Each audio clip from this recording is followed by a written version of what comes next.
Rudolph, the Executive Director of Guildhall. It's my pleasure to welcome you to the beautiful John Drew Theater in the Dina Merrill Pavilion and to the opening panel of this year's Hamptons Institute. We are delighted to partner once again with the venerable Roosevelt Institute. Jeff Tarr, Mickey Strauss, our board chair, and Ellen Chesler of the Roosevelt Institute dreamt of bringing an Ideas Festival to the East End. And 3 years hence, we continue with their vision, offering top-notch programming featuring leaders in the areas of the arts, media, politics, and the economy. Please give them a round of applause. This year is certainly no exception, as we are honored to host another impressive lineup of luminaries. I would like to express our gratitude to our lead sponsors, Chubb Group and their cornerstone agent, Dayton, Ritz and Osborne, the Tarr family, and to our fellows for their ongoing and generous support. Bravo. Also, thanks to WVVH for filming this program, which will be on their website and broadcast worldwide. In addition, thanks to the actively engaged audiences that we have had the privilege to attract. That's you folks. Without further ado, I would like to introduce Paul Goldberger, who will lead this impressive group of panelists in a discussion about New York as a 21st century city. Thank you. The topic of this panel, Perspectives on New York as a 21st century city, is a way of allowing us to look at the physical city as it's evolved over the last decade or so, and also at its the economic and social city that this decade has shaped, and talk for a bit about how successful it has or has not been, and about where we think it's all going. Given the particular makeup of this panel, who I'll introduce in just a moment, our primary focus will be on planning and design, on the physical form of the city. But one thing that I think unites all four of us who are on the stage right now is that we all agree that you cannot discuss the physical city without talking about the political city, the economic city, the cultural city, and the social city. Buildings, parks, streets, waterfronts, housing, cultural centers, office towers, infrastructure. None of these things exist apart from the political and economic realities that brought them into being. So we'll inevitably be talking about stuff like that because you simply cannot talk about cities without talking about these things. Nor in the end would you want to. For all of this reality, however frustrating it can sometimes be, is the stuff that in the end makes this subject so rich, so compelling, so fertile, because it means we're not really talking about just the way things look, but about the way they affect our lives. It's been a particularly remarkable dozen or so years in New York, all the more so because I think, as everyone in this room remembers, the city was nearly given up for dead right after 9/11. People wondered not only about the future of Lower Manhattan, but about the future of all of New York. Survival, not prosperity, was what we were concerned about at the end of 2001 and for much of 2002 and 2003. Obviously, it's been a very, very different time than we envisioned, and a much more prosperous and exciting time, at least until 2008.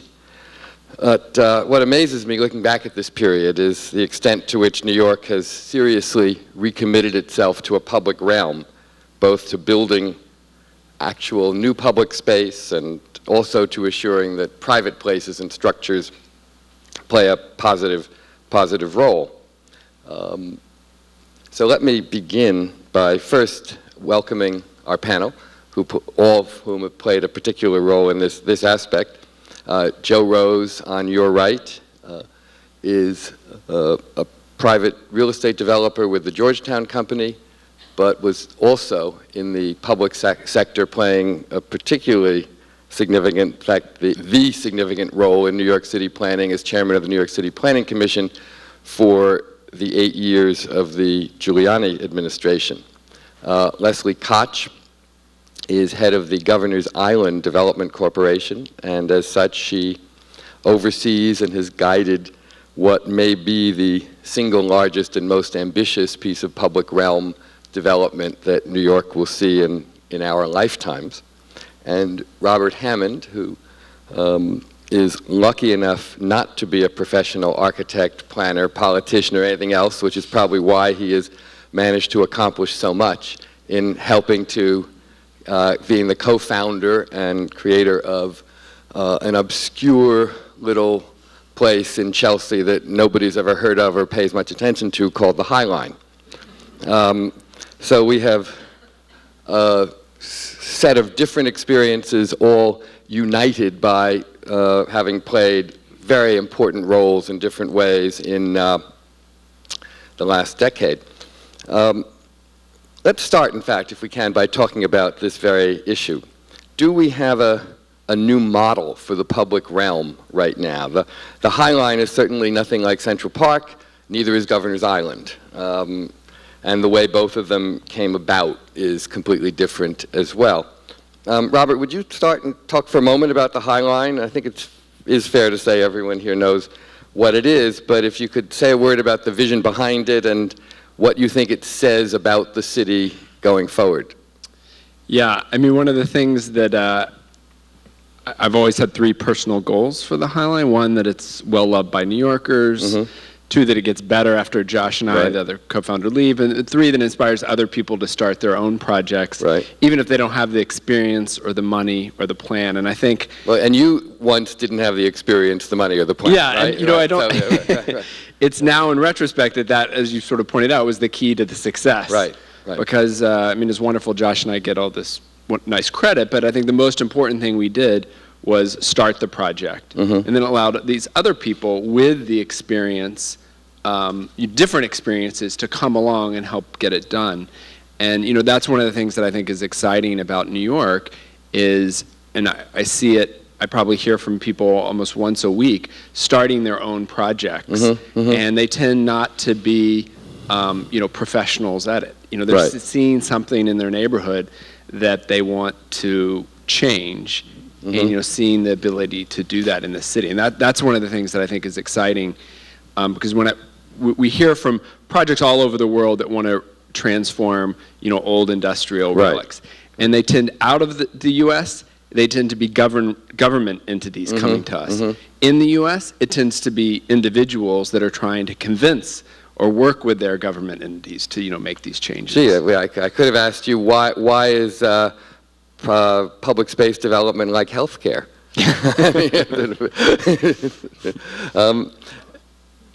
But early on, you really had no plan and not even a vision. It was really just saving this thing, right? Yeah, so I lived in the West Village, and I read an article in 1999 that the High Line was slated for demolition. And I assume, like everything in New York, it had a preservation group, you know, attached to it. But it didn't, and so I went to my first community meeting, which I'd never had any desire to go to.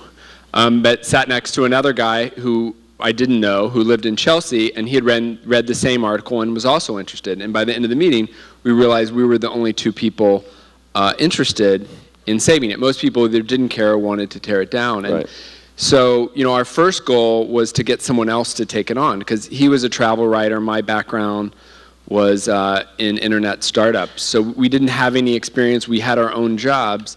And so we thought this is something the MAS or AIA or Van Allen or some civic group could take on. So originally it wasn't even our plan that we would do it. Right. But now you're in too deep, obviously. Yeah. Leslie, let's go to Governor's Island. Very different, but it seems equally committed to a new vision for what public space in New York could be. Yeah, I think Governor's Island obviously was very different in the sense, well, in some sense it was very similar, because like the High Line, it was a place no one had ever been. Right. And I always say that when I started in 2006, I'd sort of underestimated the psychological gap And if you go back, I mean, 2006, it's going back to what you said at the outset, it's amazing the transformation of New York and all of New York's relationship to public space, including the notion that people, right now, I just checked my numbers, there are 7,000 people on Governor's Island, and, you know, the summer before I started, there were 8,000 people the entire year. And the notion that 7,000 people this weekend. Right now. Right now at this very moment. I just checked. Right. So I get an hourly update. So okay. I'm not there, but the notion that people would take boats to go to an island was really sort of preposterous back in 2006. And so we started from the premise that it had to justify the journey, and in a couple of ways. One was by encouraging activities that actually didn't happen in parks, and that, you know, parks were really not then about programming, about things for people to do. Parks were about green space, and we very deliberately encouraged all kinds of activity to take place. And at the same time, we started a competition, and actually Joey was on the jury, and that competition was about creating a kind of park that didn't otherwise exist, because we always started from the premise that this is an island, it's not on the way to somewhere else, so whether you're coming out today on a beautiful day or whether we're talking about the future transformation of the island, it had to be worth it. Had to be a destination. Exactly. In effect, yeah. But also the idea of a more active piece of public space does tie it to the High Line in that way, though, I think. Right, although when we started, the High Line was just starting construction. Right. But I think that what's happened when you look at changes in New York, whether it's people taking boats or obviously the relationship of bikes and the street, the role of impromptu public space, but also the notion of festivals and the role of public art, not just in the grid, but in green space. And the High Line, and we have slightly different approaches to that, but that is now something that people have really embraced. And I think at the same time, you're seeing in the cultural world a sort of sense of moving outside the box and the institution and creating new kinds of programming. Great. Joe, you're the one person here who's played important roles in the public sector and the private sector, both. And it seems to me, if I look back, a lot of the groundwork was laid in your administration for a lot of the stuff that happens now. A lot of seeds were planted in a less prosperous time that are being sort of reaped now. Can you talk about that a little bit? About sure. First of all, most things, with the exception, by the way, of the High Line. Right. I'm definitely saw on the road to Damascus on the High Line, and I think Robert and Josh, they're far too modest. I mean, it's one of the reasons that they've been so successful. But if any of the groups that you mentioned, or if the usual suspects had been involved in trying to do the High Line, it wouldn't have been done, and it certainly wouldn't have been done as well and as dramatically as it in fact has been. So, and the same thing in terms of what Leslie's doing with Governor's Island. There's an entrepreneurial spirit. There's a bringing together of creativity, a sense of not having been burned out, and also a flexibility and an energy and things that you don't find, whether it's in large governmental standard projects on the one hand, or sort of the usual suspects in the advocacy community on the other. I think one of the things that is characteristic of successful projects, is leadership. You got to have someone who takes responsibility and adapts, and who meets the challenges, rises to the challenges, knows when to cooperate and accommodate, and also when to fight and press. And the projects that are successful are those that have leadership and that kind of spirit behind it. I think we exist in a continuum, and so successful projects, especially in the public realm, over time, by and large, are a function of many hands and many brains and many forces at work. So whether you look at what's emerged in Times Square, which is very exciting, and to have the history of being involved in some of this stuff, going back to community board days and some of these Columbus Circle and things that go far earlier than my formal time at city planning, or even what's happening now. There's been a recommitment to the public realm and to making things better in New York. That I go back to, I guess, the Central Park Conservancy and Gordon Davis, Bryant Park the restoration of Bryant Park and that whole Andrew High School and Sure. And we have seen, because there was a long period where we ran out of money. New York was about social policy. There was the city was living off the investments, the capital investments, and the visions of previous generations. I mean, going back to LaGuardia and Robert Moses and different times. And then starting at some point in the late 1970s, when we were really on our back, or I guess the early 1980s, we saw things start to get better. And I think that Central Park dramatically now, but at the time very in fits and starts, just with some of the spending. But Bryant Park, to me, is the first time where something was taken and said, hey, this is dramatically, demonstrably better, and the quality of life improved. And then in terms of and the expectations now in terms of parks and things that get done is much higher, much better. There's a value in design. Right. And thank God the projects of the 1970s, of which there weren't that many, that were kind of but didn't get built because of You're absolutely right, and I think there was so little expectation that public space would be good. I remember writing when Bryant Park was finished that it was wonderful, but it didn't really feel like New York because it was too clean, it was too nice, it was too safe and all that. You wouldn't write that today now because our expectations have changed, and we now expect public space in New York to be clean, nice, safe, and well-designed, which we didn't then at all. Yeah, it's completely different. Think back to Times Square in the in the 70s and then the 80s, the projects, the notions of what a redeveloped Times Square and the most important public realm space in the public imagination, I guess internationally in New York at that time, the plan was to destroy it. You knock it down, you take away everything that makes it Times Square except for the subway station, I guess, which you improve, and then you build a series of massive towers. And it would have been possible to build those massive towers, but we would have lost something. There was a lot of imagination that went in and that harnessed the potential and created something special that if it had been what the vision was in the 1970s, we would have been we would have lost something that would have been irreplaceable. Right. That's another of those times, I think, when we can say that poverty was a certain friend to preservation, because we were too poor to do anything in the 70s in New York, and that prevented us from certain mistakes that would have been catastrophic. Let me move on to another subject that I think will allow each of you to offer an interesting perspective on New York. Next week, we're all going to be thinking, for obvious reasons, about and looking at London. So let me ask you a question here. We made a bid for the 2012 Olympics. Are we lucky that we didn't get it? Would we be better off or worse off if these 2012 Olympics were happening in New York next week rather than London?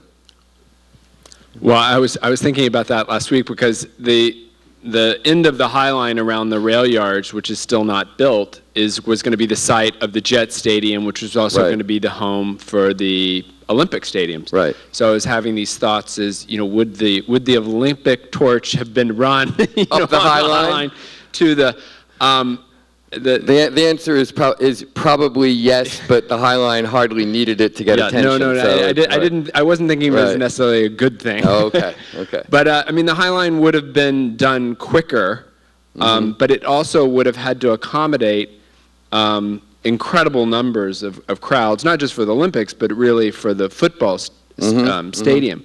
So I think it would have had to have a very different design than it does now. But it's also, the Olympics are also responsible partly for saving the High Line, because how is that? The Jets, in the original plans for the Olympic Stadium, the stadium was oriented north-south, and you would have had to demolish the High Line.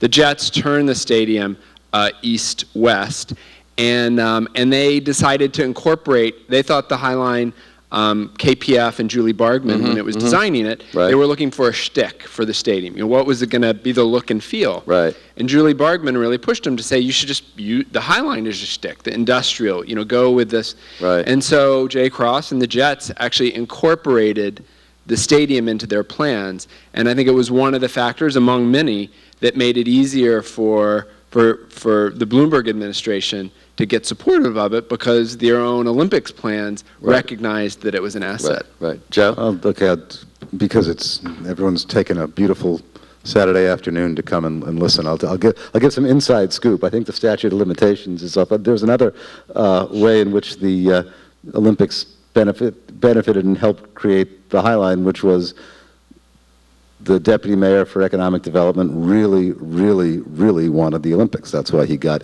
involved with all this stuff and involved in government. And the speaker of the city council really, really, really wanted the High Line.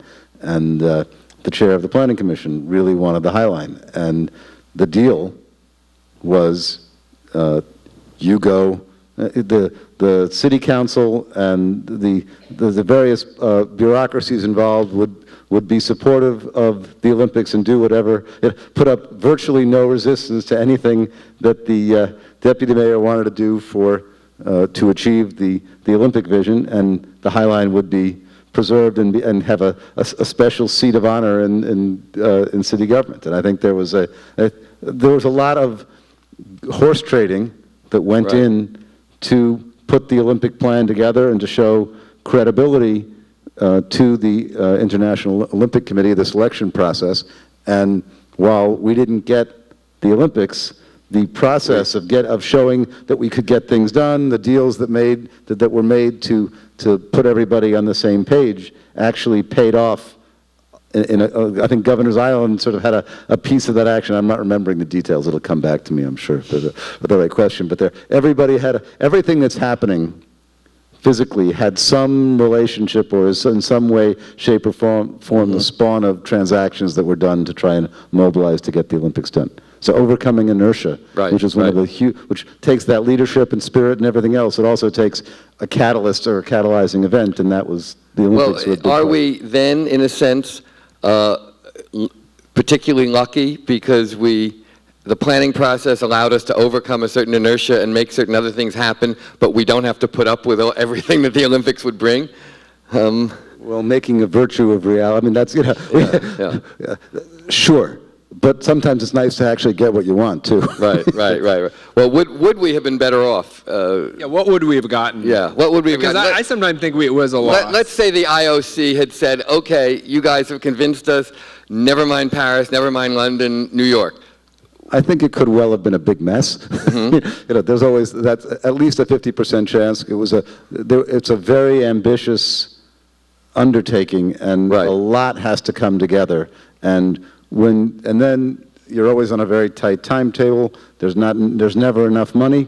So in that mad dash to get things done in a way that at least gets them done, whether there is, and where even if the things that get thrown out at the last minute, a lot, or value engineered out, have a lot to do with aesthetics and design, and things get run over. So we could have paid a high price in the mad dash, but to realize the full vision would have been wonderful. Yeah. Okay. Leslie? Well, leaving aside sort of the built environment and what happens operationally, I remember thinking, New York is truly the most international city in the world, and it is not trivial that 40% of New Yorkers were not born in this country. And to me, actually, just on an emotional level, the notion of having an Olympics in a city where basically every country would have representation among the people who live in the city is really a lost opportunity. Right. Our residents are themselves as diverse as the Olympics. And we, on Governor's Island have, made a huge effort so that when you come to the island on a weekend, it looks like New York, and you hear a dozen languages from people living in the city, and that's what makes New York. And that's what makes the school system. And so that sort of emotional population moment, I actually think, which wasn't really discussed at the time of the bid, I think perhaps as much as it could have been, I think is very powerful, because that's very different than being in China or, and again, London is maybe the city that's closest, but I think that would have been beautiful in many ways. Yeah, sure. Joe? That is actually the point about why New York is the true world city and the right home in many ways for the Olympics, and for all the USA stuff, you can have a population for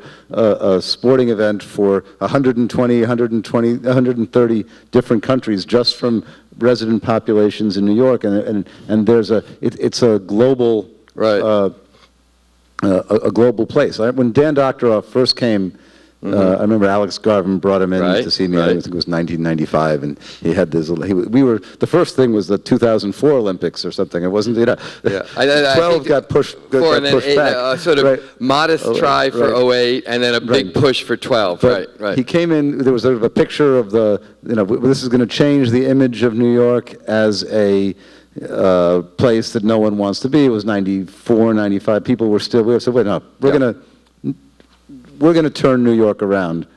That the problem for New York is not pitching we're a good place, not a bad place. The role of the Olympics, and this was a conversation with Dan, as I said, in 1995, the value is, can you be a catalytic vehicle to help us get done the kinds of things that we should be getting done, but that without something like the Olympics, we would have a much harder time doing. So taking him and took him over and showed him the West Side, and we spent a lot of time talking about the waterfront. So there was a reorientation. Not it's going to put New York on the map. I mean, for better or worse, New York is on the map. It's how are we going to overcome that lethargy or that self-satisfaction or the inertia. Olympics aside, let me ask you guys how you feel we are faring today vis-a-vis, let's say, London, Hong Kong, Shanghai. Are these so-called global cities New York's real competition, more than Dallas or Chicago or Los Angeles? And if so, how are we handling it? How are we stacking up? Anyone? I think that, we were actually talking about this at breakfast, just talking about, kids in high school and college, and, the opportunity to study abroad, and sort of the advantage, I think, that kids have who grew up in the EU or the UK in terms of their truly global outlook. And it is a truly global world, not just related to immigrants. And when we started in Governor's Island, one of our inspirations actually was Singapore, because I went to Singapore and I saw the huge investment that Singapore was making in the arts, which was very problematic for Singapore given their culture. They built this massive cultural center, and the reclamation of the waterfront and parks. And an island called Sentosa Island, and Sentosa Island actually, which is an island in Singapore, and the notion that Singapore knew that they had to compete then, with Shanghai and with other places for their own population, but for expats, for international companies to make their centers for Asia and Singapore. So when you look at the sort of attributes of a city, it is about quality of life. Cities want to attract economic growth, and that means companies, and that means smart young people who want to live there. And living there is about culture and public space, and it's also obviously about transportation and education. So, those are all the things we've always had, though. Right, no, but to your point around the public realm, that investment, and then now, with the internet, people are very mobile. So you can actually, if you're 20, I know lots of people in their 20s who are going to live in Asia. That was not on my map when I was in my 20s. We all hoped to go the Hemingway novel in Paris. That was about as far as we were going. And so that mobility applies for the creation of companies. You read articles about, Indians, Indian Americans moving to Delhi because they think there's more opportunity for them. That's reality now. So cities are about conglomerations of people, and creative people, want to cluster, and they want those kinds of amenities as a place to live. Sure.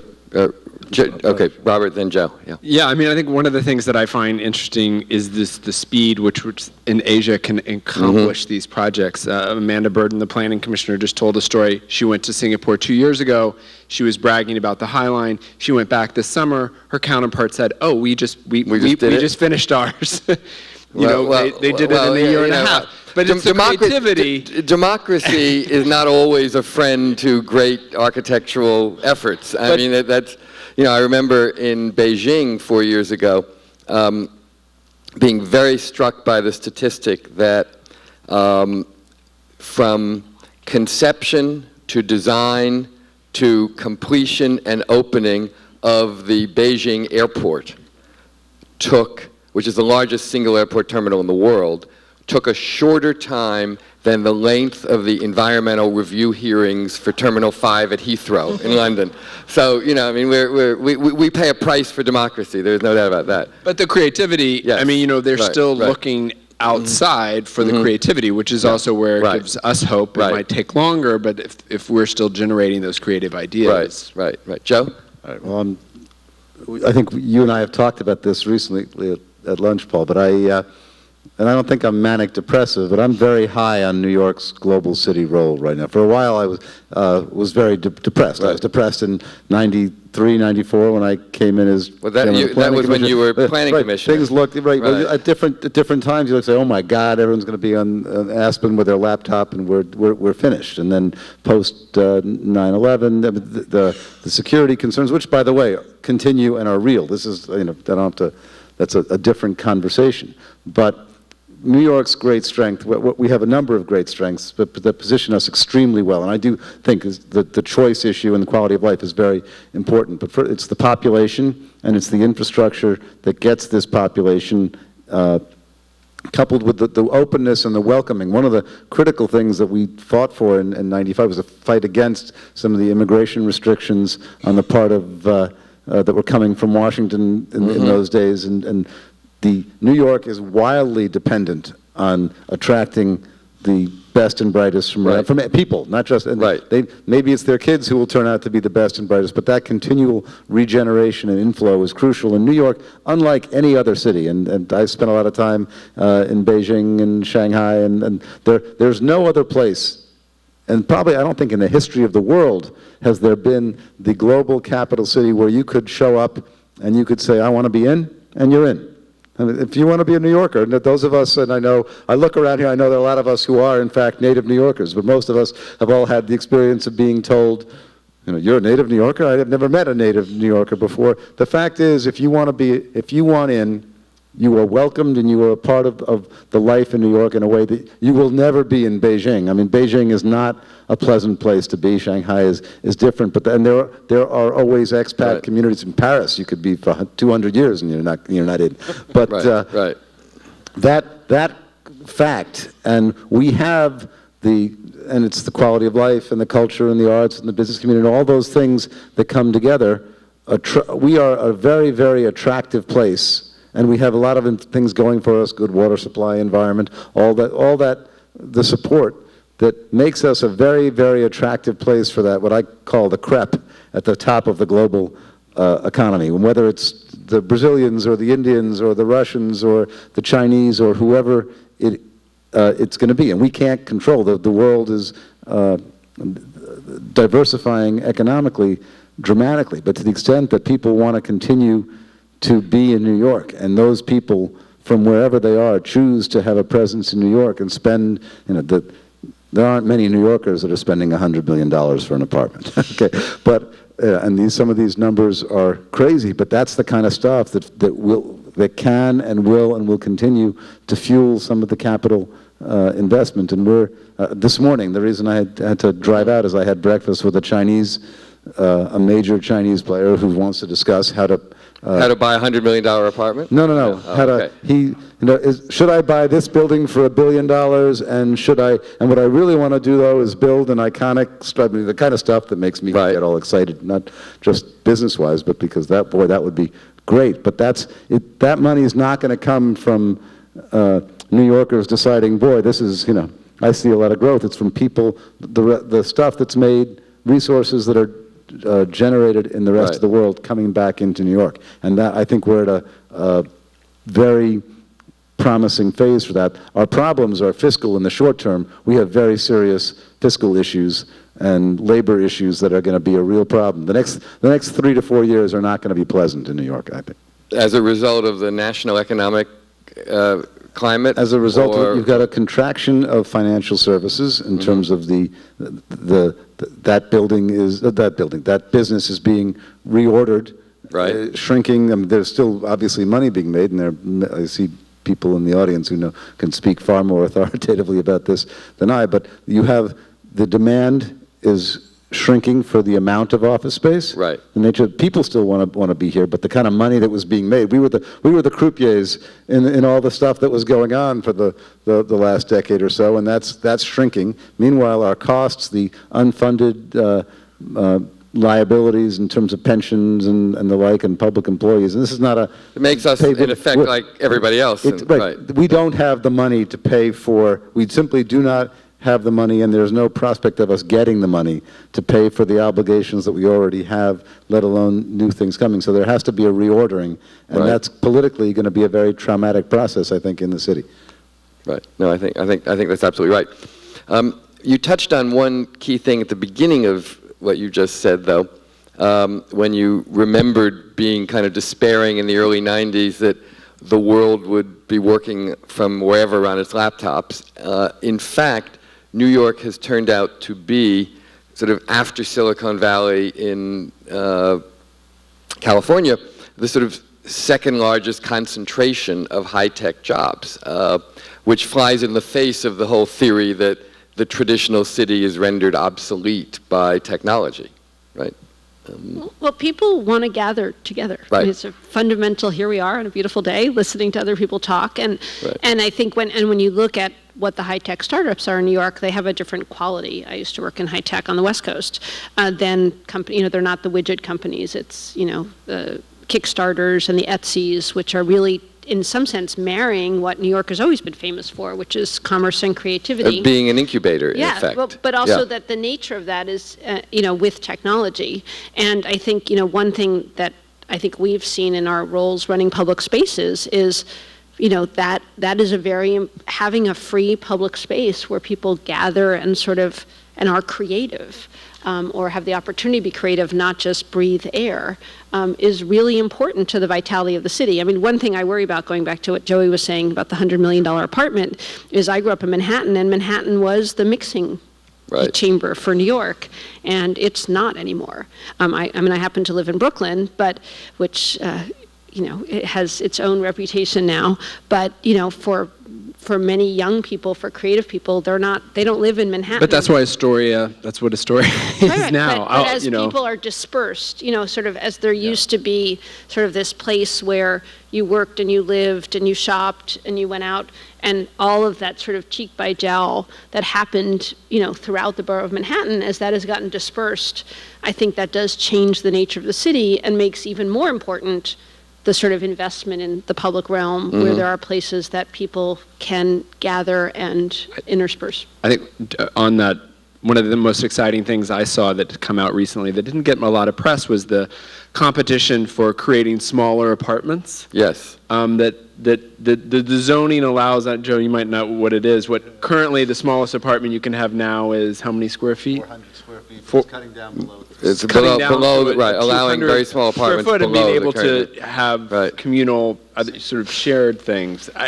To me, because even with all the rezonings that have been done in the past, 8 years, we don't have enough inventory, and even once these are fully built out, we don't have enough inventory for the people that are going to want to move here, and it's going to continue to drive up not the $100 million apartments, but the... Well, that's the issue, and I think, by the way, the High Line and Governor's Line, the things, it's not flashy. I mean, it's some things are flashy, but it's the amenities and the things that make it a special place to be and a better place. I mean, New York is a more attractive. The things that I like to do are more attractive and more fun to do now than they were when I was a kid in New York, almost across the board. It is easier raising your kids now than absolutely, and Joe was a wholesome kid. You couldn't. There was no Little League in New York City, in Manhattan, when you and I was a kid. You couldn't do. There was no Chelsea Piers. There was no. They're just Central Park. You had your money that you took with you to get mugged in the subway. And I mean, this was it was. We all, those of us who grew up and know. You look at Central Park now. It's just qualitatively better. However, so in that way we're in good shape. But if you go to the core, the fundamentals, like the housing stock, like the need for affordable housing, given the fact that the financial services industry is restructuring and the amount of space and the number of people is shrinking, we better be able to accommodate all the techies and the life sciences and the people who want to be here. Now, you're not going to get everyone, because there are going to be some substantial portion of those people who want to live in a house with a picket fence in Palo Alto or in some more conventional, what the rest of the world lives in. But the 50%, but the rest at of the least world 50% of them, 50% of them would like to be in New York. And this is what Cornell and Stanford and this whole, I think one of the most visionary and really exciting things was the Roosevelt Island project. Yeah. And I have mixed feelings about the Roosevelt Island aspect of it, but the notion of making and enhancing and responding to and bringing these institutions to make these level of investments was very much a function of the fact that Stanford wasn't interested in coming to New York because they don't like California. Right. They realize that if they want to stay competitive, and that there's a substantial portion of people, and you guys are examples of it, that want to be in New York, and we need the housing to be enough housing, we need it to be affordable, we need the infrastructure to work, we need all those things that are sort of the blocking and tackling of city government to go along with the quality of the design and the public realm are important to be attended to as well. Right. And that's where this clash is coming in terms of the budget, because you got to keep it safe. People take for granted that the lessons learned of the last several decades in terms of the public safety, the cleanliness, the quality of life, those are very, very fragile. Right. They're not, they don't happen by accident. And there's no battle that doesn't have to be fought again and again in this realm. I mean, a battle won only gives you the right to fight it again in the next generation, I think. But I think I worry the most about our transit system.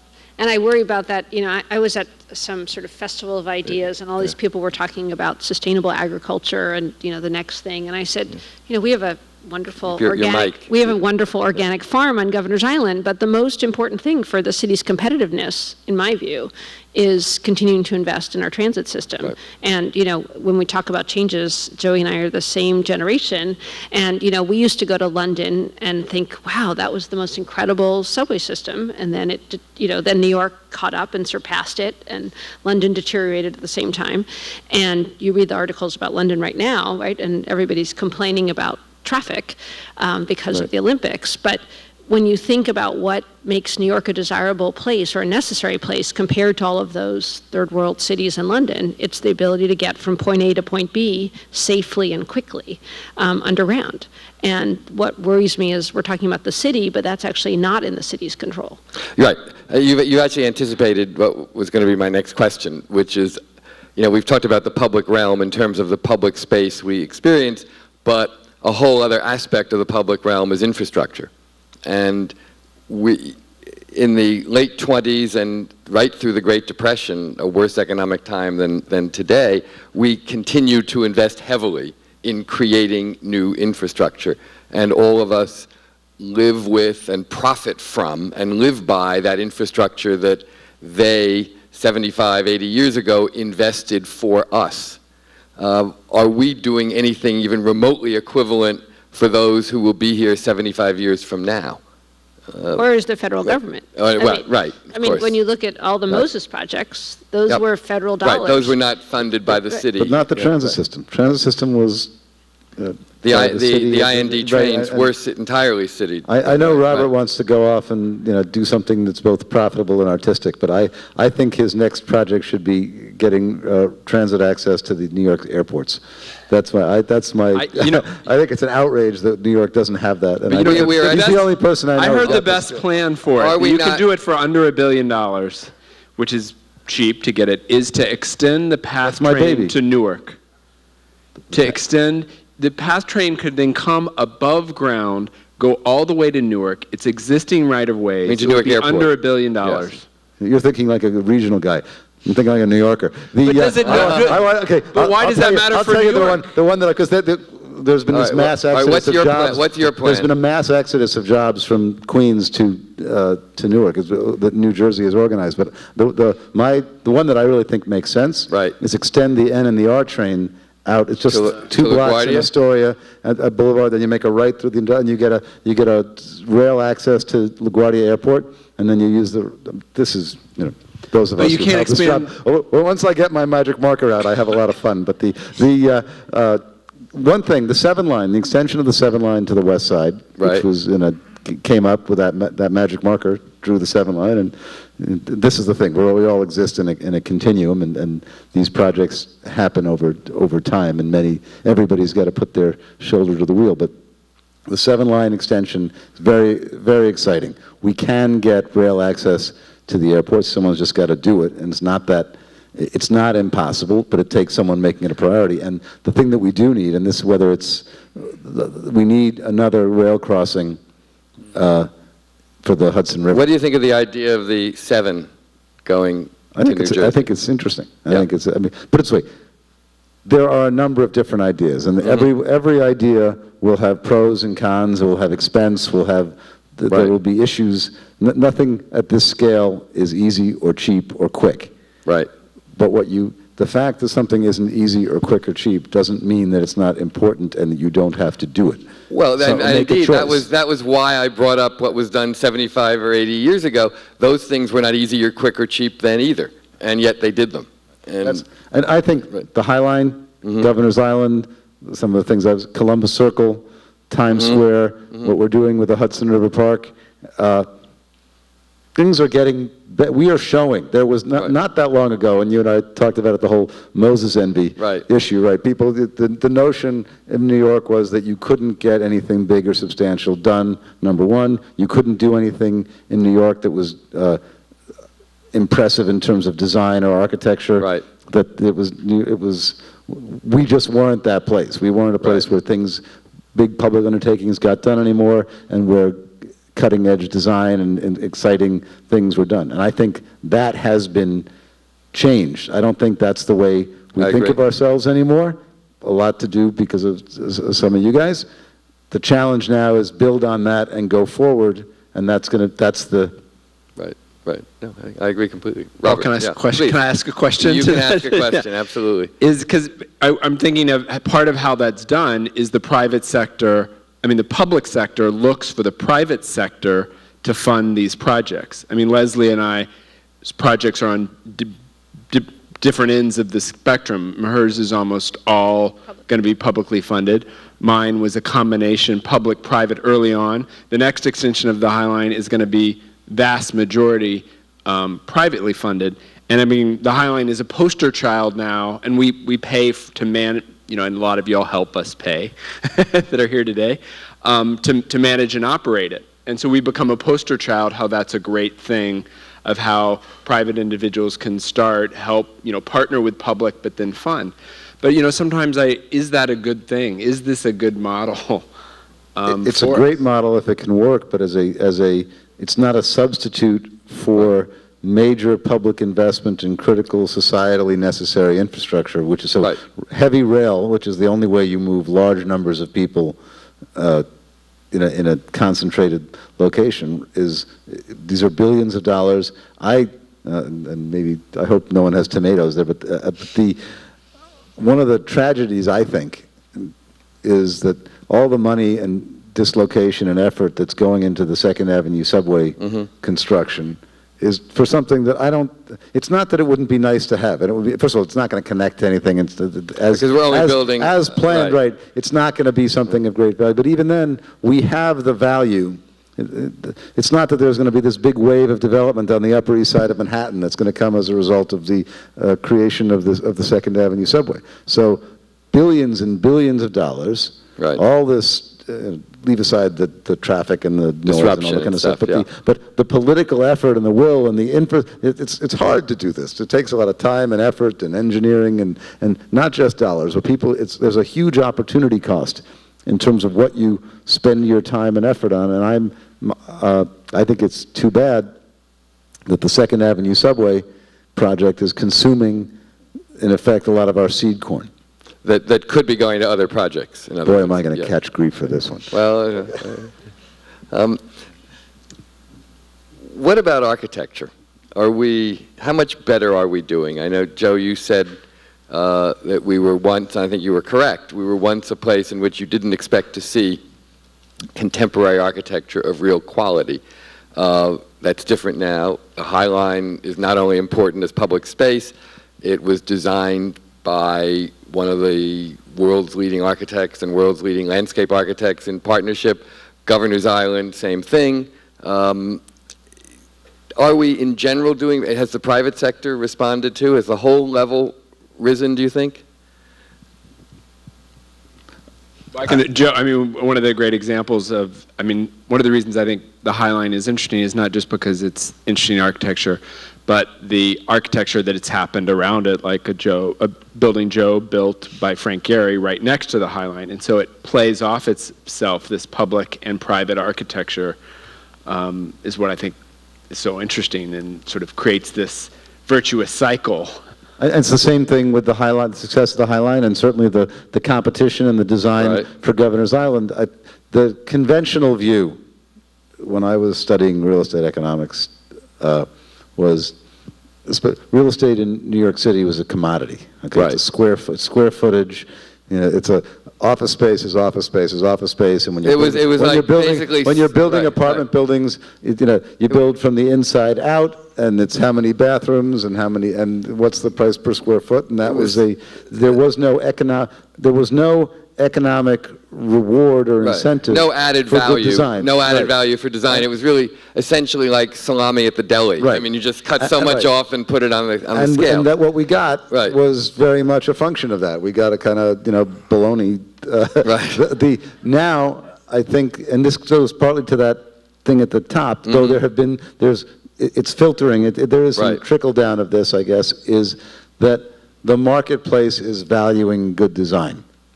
And I think Richard Meyer's buildings were sort of the first, hey, you can get a premium, economic premium. In the case of Barry Diller, our partner on the IAC building,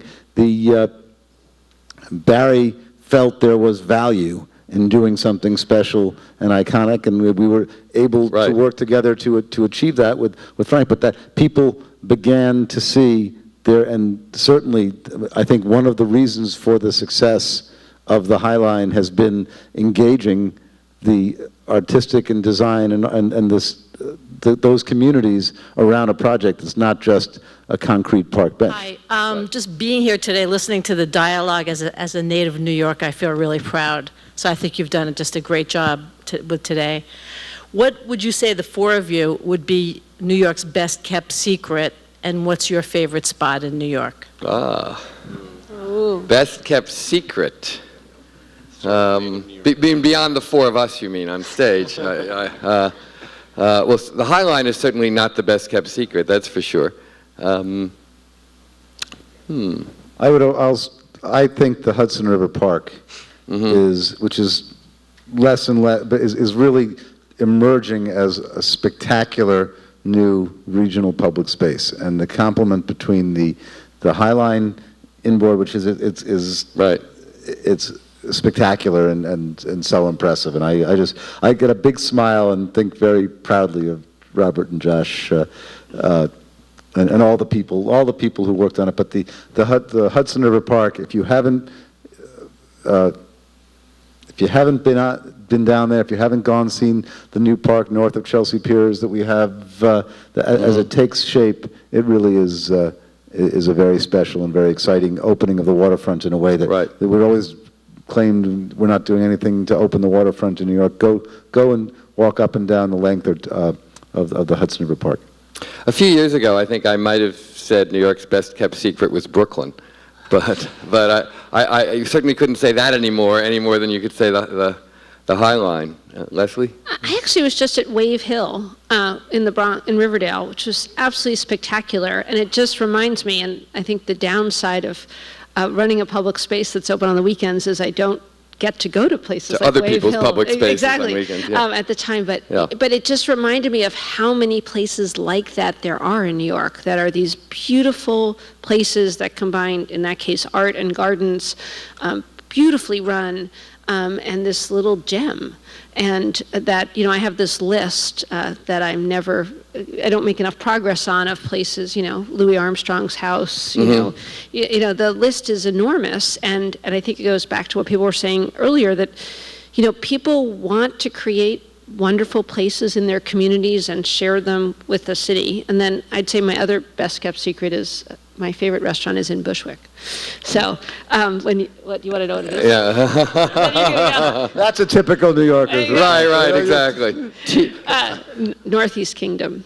But, Okay. you know, and again, like Bushwick, you know, for me, I always tell the story, for me to go to Bushwick, right, I'm too old to be in Bushwick, you know, and the first time we went to this restaurant, you know, I'm following along my little GPS, and I think, where the hell am I? And then there's this gorgeous organic grocery, and I'm like, obviously other people have discovered Bushwick and this fantastic restaurant. So there's just, that's what makes why we love New York. There are just surprises in every neighborhood, and, you know, our projects get a lot of press, but there's hundreds of those projects. The most astonishing ability to continually to regenerate itself, Yes. too. And if you said 25 years ago or 30 years ago that Leslie would be out there saying, "Oh, the favorite restaurant in Bushwick." Right. That's just, you know, you got to remember what Bushwick was like 25 sure. years. Or at Governor's Island. Or my Governor's God, right? Island, or Chelsea and the High Line, or just about anything else.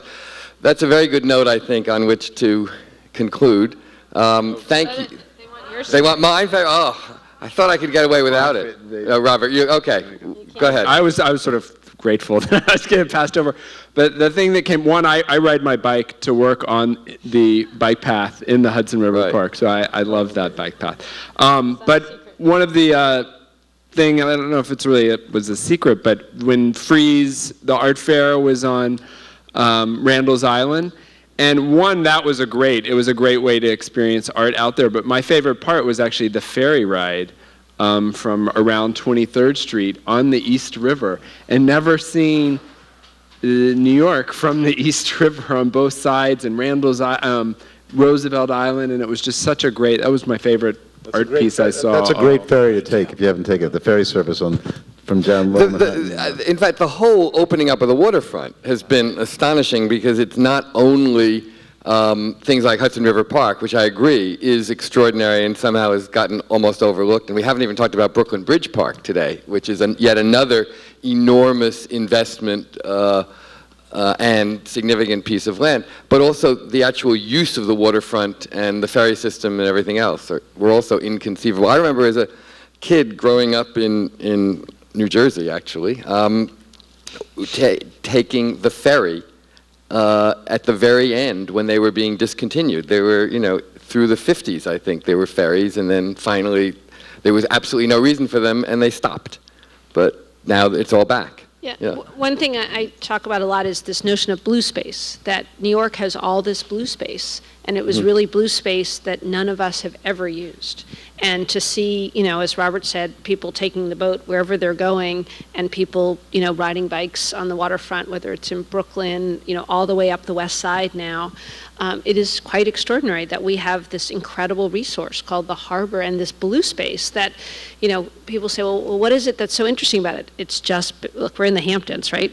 I don't know why all you people are sitting here and not staring at the water, but I grew up out here. And, you know, looking at water, it's just better looking at water than looking at anything else. And that's what New Yorkers get to do now for the first time ever. And that's really exciting. You know, that reminds me, there's a whole other kind of newly discovered space in the city, too, which is rooftop space, which there is so much more now that has been used either as recreation space, leisure space, green roofs, and existing for environmental reasons or whatever. It's amazing how many rooftops have been reclaimed as well as new ones used in ways that simply would not have happened a generation ago. So in a way, you know, the most amazing thing about the last decade, one might say, is how much we've rediscovered and recreated and regenerated within what we already had all along. I mean, that's the High Line, Governor's Island, rooftops, the waterfront. I mean, all those things are things New York has always had, and yet we were never using them right. And now, hopefully we are. Thank you all very much for being here, and thanks to our panel. Thank you. Thank you.